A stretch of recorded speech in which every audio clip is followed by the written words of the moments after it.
three of the best young agricultural producers in the Lone Star State. One from East Texas, one from West Texas, and one from Central Texas. Finalists for the 2009 Texas Farm Bureau Outstanding Young Farmer Rancher Award. Texas Farm Bureau recognizes the accomplishments of Texas' top young agricultural leaders for the hard work and determination needed to succeed in this ever-changing industry. This year's outstanding YF&R finalists, Ernest and Courtney Bales of San Jacinto County, Paul and Monica Minzenmayer of Runnels County, and Michael and Lee Welch of Bell County. These three are the best of the best among Texas' young agricultural producers.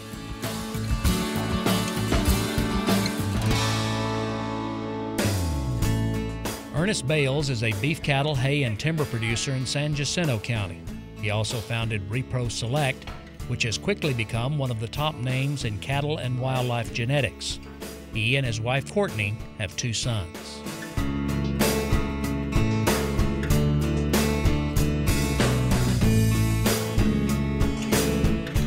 Growing up fourth generation in a long line of East Texas dairymen taught Ernest Bales IV from an early age the value of a hard day's work. As his college buddies took off to weekend adventures, he headed home to help his dad and granddad with twice-a-day milking, trucking operations, and a beef cattle herd in San Jacinto County. We milked at 2 and 2. That's not what every college kid wants to come home and do on the weekends. It was definitely a challenge going to college 100 miles from here while still maintaining an active role in the cattle operation. That he would someday go on to fill his namesake's shoes in running the family farming operation was understood from the beginning. One of his first moves in coming back to the farm was to shut down the dairy operation. His granddad, Ernest Jr.'s health began to fail. Labor shortages, combined with the need to upgrade aging facilities, prompted his decision to close the dairy for good. They replaced their dairy stock with more beef cattle. He runs more than 200 head of commercial cattle and registered Angus stock today. And he purchased a nearby tract of primarily timber acreage. Having hands-on experience in dealing with cattle genetics and embryo transfers through his dairy and college work, Ernest began his own reproductive technologies company, Repro Select, in 2005. Cattle reproduction wasn't a far stretch from things that we were already doing on our own operation. Nothing that I did for that original business were things that we weren't already doing here for our own cattle operation. He replaced the old milking barn with a state-of-the-art lab and cold storage facility. Starting with fewer than 100 customers that first year, Repro Select has grown to include nearly 1,000 clients all over the world, many of them top rodeo stock breeders, and today caters to both standard livestock genetics and wildlife. You have to love what you do, and it's something I always wanted to be able to come back and do. And by doing the reproduction side, that has helped build our own cattle operation, has afforded me more opportunities to be here at home with my family. This is a lifestyle where the family can be actively involved in, and there's not many occupations that do afford that luxury. Wife Courtney, a third-grade teacher, says she couldn't be prouder of what Ernest has accomplished. There are several things that Ernest could be, but could I picture him working and going to that job and sitting behind a desk and having a boss that's going to dictate what he does? No. He's living his dream, and this has been his dream, to be proud of something that he's developed. This is him, and this is us, and we're pretty happy to be that way.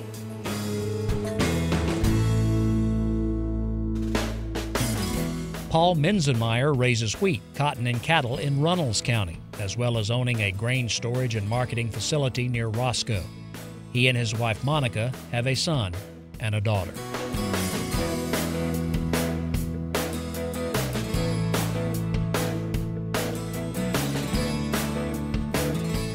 Becoming a certified public accountant wasn't an absolute necessity for Paul, but it certainly helps in the management of his farm and ranch operations near Rowena.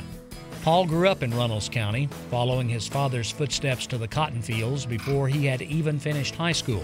But before he committed to the farm full-time, Paul left for college and ultimately Midland, where he worked with an oil company as an accountant. All along what I wanted to do was farm. I really liked it. I just knew that some big business experience would help me. What started as a few dozen acres of cotton has grown more than tenfold, now including sizable tracts of wheat, hay, and grazing lands for his cow-calf operation. Proceeds from the farm and ranch operations helped him and a partner pool resources in 2008 to open Lone Star grain elevators near Roscoe, which he uses to store and market both his and other farmers' crops. You see how CEOs are running those businesses and CFOs are managing the cash flows, and it really helps. It really gave me a whole different wealth of knowledge. You know, we're a lot smaller than they are, but you can learn from every opportunity you have. Having those skills is important when tracking roller coaster markets and input costs, when banking on a business that offers no guarantees, as Paul knows all too well, having lost much of his wheat crop this year to a doubleheader of drought and late frost. So where is that CPA license now? Now it just hangs on the wall. Having a family to support, it made me feel a lot better to have that license hanging on the wall in case I ever needed a real job one day. Not that he should have to worry with that anytime soon, says wife Monica, a teacher by profession who now stays home with 2-year-old Matthew and 1-year-old Elizabeth. Besides, 2 heads are always better than 1 in business. I feel like the reason we've done well is because we communicate really well. Paul and I work together to manage the business, and when he's not sure about something or I'm not sure about something going on, we'll sit down and talk about the pros and cons. He really is a wonderful family man. He's a man of God. He supports me as his wife, our children, our church, and he really does have his priorities straight.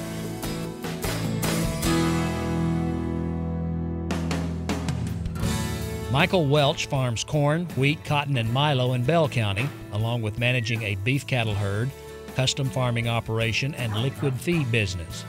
He and his wife Leigh have 2 daughters.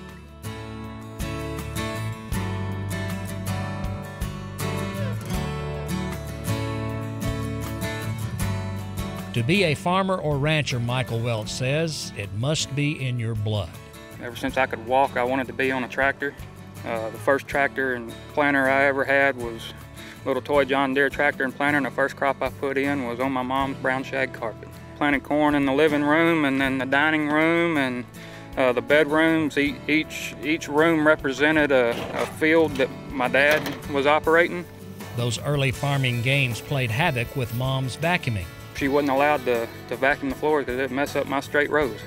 It wasn't long before Michael found himself doing the real thing on one of his dad's real rigs, spraying fence rows at the age of 4, before he later graduated to plowing corn stalks at age 7. My mom got really mad at my dad. He came home and she asked him where I was, and he said I was in the field plowing, and she immediately got in her car and came and parked it in the ditch and waited until I got done with that farm. By age 12, Michael was driving a combine and helping his dad tend cattle. He also ran his own lawn care business, which through careful money management helped him buy his first cattle and equipment.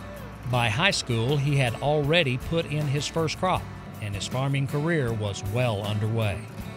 Today, Michael grows corn, wheat, cotton, and milo on both owned and leased farmland in Bell County. He also runs a 130-head commercial cow herd, as well as producing hay and running his own liquid feed business. When he's not farming his own land, he does custom work for other area farmers. It's what I've wanted to do my whole life, and I'm really glad I'm able to do it today. I enjoy it. I don't think of it as a job, really. I love getting up every morning and going to work. It's been my dream since I was a little kid, and I hope I'm able to retire doing it, and maybe my kids one day will be able to do the same thing. That's already a strong possibility, says his wife Leigh, a special education teacher in nearby Temple. I'm really glad that we're going to get to raise them in this kind of lifestyle. I think it's going to teach them a lot of valuable lessons that they'll be able to use throughout their life. And I'm pretty sure our 1-year-old already does enjoy it, because she was saying cows and hay before she even said mama. I really can't see Michael doing anything but what he is doing. He is really lucky because he's one of the few people that enjoys what he does.